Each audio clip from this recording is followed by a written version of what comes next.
Take one, be Mark. I didn't know trans was a thing until I was like really like 15 or 16. Why does gender have to be associated with your sex?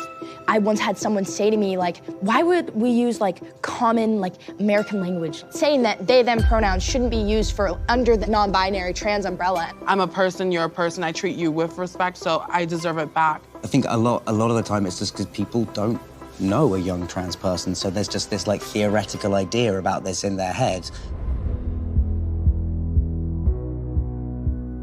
Hi, I'm Dan Radcliffe. This week I was incredibly fortunate to get to meet 6 young people who agreed to come and share their stories with us, and also to have a conversation about allyship and the people in their lives who have shown up for them and made a positive impact on their lives and their journeys. So yeah, I'm excited to share that conversation with you. For being here today, I would love to talk to you all if you're, depending on how much you want to say, but like, I'd love to know about all your journeys and like discovering who you are. And I'd also like to talk about some people in your life that may have helped or that you see as an ally in some way. If I don't, like, could I ask you, Yeah. Is that throwing you into it too much? Or, but like, could you talk to me about like how you came to like understand who you are? And, or if you, I even feel weird asking that because like, I never had to, like, it might have been something you always known. Yeah, I definitely did always know. I'd say by the time I was like 14, I had came out as like openly gay. But I was just like, I mean, I didn't know trans was a thing until I was like really like 15 or 16. Right. So it was like, that was the term that I thought to use to describe myself because it fit best for like the position I was in the world, you know? Very similarly to what you said, like I grew into myself as a woman and I accepted that this is just who I am and I came out as gay. And that was really hard because I just didn't have the words to say. I didn't know what trans was. I didn't know that that was allowed. Yeah, and this is the thing, it's like both with language and with like representation in the media, then people like us, we don't see ourselves described in the media, and that means we think that we shouldn't exist or we don't have the language to understand how we exist. And it's really harmful because we're just continuing the system of like how things should be. Yeah, I mean, for a while, I kind of was like in this like middle ground is what it felt like, just kind of at a standstill. And I remember telling one of the girl skiers on my team, like, oh, like, I feel like this. Like, I feel like I should be a boy. And they were telling me, like, that doesn't seem right. Like, that just isn't right. And I'm like, but, okay. And I kind of went with that because that just wasn't something at the time, like, my parents taught me or, like, that I had access to learning. And I think that's something so valuable, especially for trans kids now, that there's more people that they can go to or, like, there's more trans youth around for them to kind of relate to and go to. Like they're not, necessarily as alone as I think it would have been like when I was in elementary school or when we were all in elementary school. For me, I have finally like tapped into this part of my mind when it was like, you always knew you were a girl and you've tried so hard to be this feminine being you are, while still identifying as something that you aren't. And the moment that I like came to that realization, I was like, I can't do this anymore. And a week later, I started hormones. And that was 3 years ago. Now I'm here. That's amazing. I mean, yeah, because it's one of the things that I often, like, I never had a moment where I was like, I realized my gender, like, it's just a thing that it, like, pre-exists memory. And then I guess, like, a lot of the time it is having the language to even, like, self-conceptualize what that means is, like, incredibly important. It's also about unlearning, like, we are put into spaces where we're taught things and like, this is what it is. There is no way around it. There is no in-betweens. There is nothing other than what we have told you is reality. Live by it or fail, And like, once you go through that process of unlearning, you start to tap into so many different things, not even just about your gender, about like the type of style you like or the food that you like to eat or like the way you like to wear your makeup, any little thing, but it's all about unlearning the things that have been put in front of you to tell you who you are. I mean, I learned from, out of the cradle that I am, that I was a boy. I should like blue, I should like sports, I should be manly, I should like superheroes, yeah? And I never associated myself with those things. And we are told that we're not old enough to know this yet. I'm only 11 years old. How do I know I'm a girl? And I need more time to think about this. But there are also people who do have like a slightly condescending but well-meaning attitude of like, well, people are young and like, how do we, you know, it is a huge decision. I'd love to hear from all of you about like why we can trust kids to like tell us who they are. Well, I just feel like, well, me and you kind of share like a similar story. I transitioned like super young. I came out to my mom and, well, not telling her I was trans, but told her that I was a girl at the age of 6. It's been like years. Like what I've lived female more than I've ever lived male. So like I just feel like it's just living proof that I obviously knew who I was, just like everyone else does.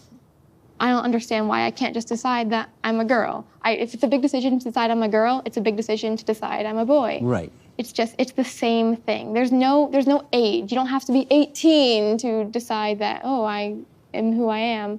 I think we don't give children enough credit for coming into this world and having a sense of purity and understanding for themselves. Like, I definitely had that at a very young age, and I tried to express that a lot, but I grew up in like a very stereotypically Christian family. Okay. So like me telling my mom any type of me being different was like, oh my God, like literally she called my grandma and they prayed over me. I was like 7. I was That's like intense. 7. And like at that very moment, like it was very like fearful, like fear striking. But like at the same time, if we're going to be able to like have relationships and be authentic with each other, this is something that I need you all to get, you know? Yeah, but I would love to hear from you also about just like, as I said, like I always knew I was a boy because it was just a thing that I grew up knowing. Yeah. Yeah. Yeah, Samir, can I talk to you about your Yeah. journey and how you started? When I was a kid, I was very, very feminine. Since I was like little, I was obsessed with like princesses. I dressed up as Cinderella for Halloween when I was like 3, with like glass slippers and clip-on earrings and a dress and everything. Like actual glass slipper? No, Plastic well glass. done. Well, good, full look. Yeah, and I actually went back and asked my parents about this because I was kind of confused what changed. And my mom said that her dad came to visit from Pakistan, and he told her, you know, why are you letting your kid, you know, play with dolls and dress up this way? He's gonna turn gay. And there was that stereotype at the time, and potentially still is, of like, you know, if mothers like coddle their child too much, they will turn out gay. And so that kind of made her want to toughen me up. I also kind of, as I went into elementary school, started getting bullied a lot for being feminine by my peers. And I just basically got the message from my peers, from society, from my family, that I shouldn't be who I was, and the things that I liked and the things I enjoyed were things that I should have to hide or pretend not to like, and I should kind of like put on this mask and act like I was what people wanted me to be. I was going to ask about this as well, because I think there is like, look, obviously there are some people in the world who are just like not trying to engage with this conversation in any kind of good faith. I think a lot of the time it's just because people don't know a young trans person, so there's just this like theoretical idea about this in their head. I agree with you in that I think people have their perceptions and their predisposed biases about our community, and I think that, you know, it's our job to kind of educate and fix that. And part of that is showcasing gender euphoria. I see a lot of videos online of guys taping for the first time. And I remember the first time I ever put a binder on, and like I was like in tears, because seeing yourself as yourself for the first time is such a transformative experience. I mean, we talk about gender as a social construct and a lot of things as, you know, constructs of society. And I think those things were constructed, you know, to develop a hierarchy, to develop superiority and inferiority. I mean, those social constructs of gender and, they kind of feed, I guess, a need for power and a need to be above others. And it's and it's all those systems serve generally the people at the top of them. And what you were saying earlier about, and what you kind of touched on, is just like throughout the early part of your lives, like so much energy was expended on working out how to either hide yourself or change yourself to fit in with the system that pre-existed you, that you were sort of forced into.